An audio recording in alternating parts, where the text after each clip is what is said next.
देश में 8वें वेतन आयोग की चर्चा तेज है। कर्मचारियों और पेंशनर्स को उम्मीद है कि वेतन आयोग लागू होते ही उनकी सैलरी और पेंशन बढ़ जाएगी। हालांकि 3 नवंबर को टर्म ऑफ रेफरेंस का नोटिफिकेशन जारी होने के बाद से ही कई सवाल उठने लगे हैं।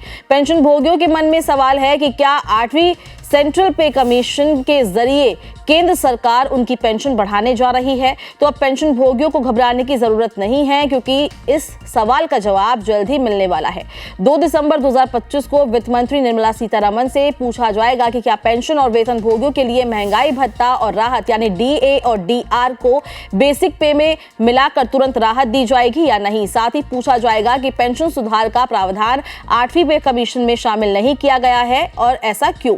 ये सवाल राज्यसभा के सदस्यों जावेद अली खान और रामजीलाल सुमन ने किया है और इसे 8वीं पे कमीशन के नए टर्म ऑफ रेफरेंस टीओआर और पेंशन नीति के संदर्भ में उठाया गया है।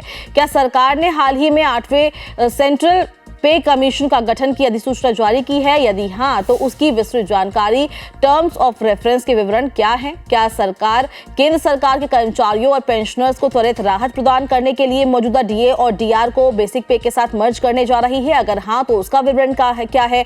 यदि नहीं, तो इसके पीछे क्या कारण है? क्या 8th पे कमीशन में केंद्रीय कर्मचारियों की पेंशन संशोधन यानी कि पेंशन रिवीजन का प्रस्ताव शामिल नहीं किया गया है? यदि नहीं, तो इसका क्या कारण है? भाषा विभाग की वेबसाइट पर जारी प्रश्नों की सूची में साफ लिखा है कि सरकार को बताना है कि क्या 8वीं पे कमीशन की अधिसूचना जारी हुई है, इसके निर्देश क्या है और पेंशन संबंधित प्रस्ताव शामिल है या नहीं। 8वें वेतन आयोग का गठन तो हो चुका है और इसका अध्यक्ष नामित हो चुका है। आयोग अपनी रिपोर्ट अगले 12 से 18 महीने में दे सकता है, लेकिन पेंशनर्स और कर्मचारियों की अब चिंता यही है कि क्या पेंशन की दर और राहत में कोई बदलाव होगा। इधर कई कर्मचारी यूनियनों और पेंशनर समूहों ने टीओआर में पेंशन सुधार का स्पष्ट उल्लेख न होने पर नाराजगी भी जताई है। उनका कहना है कि अगर डीए और डीआर का विलय बेसिक पे में हो जाए तो पेंशनर्स के लिए तत्काल राहत मिलेगी।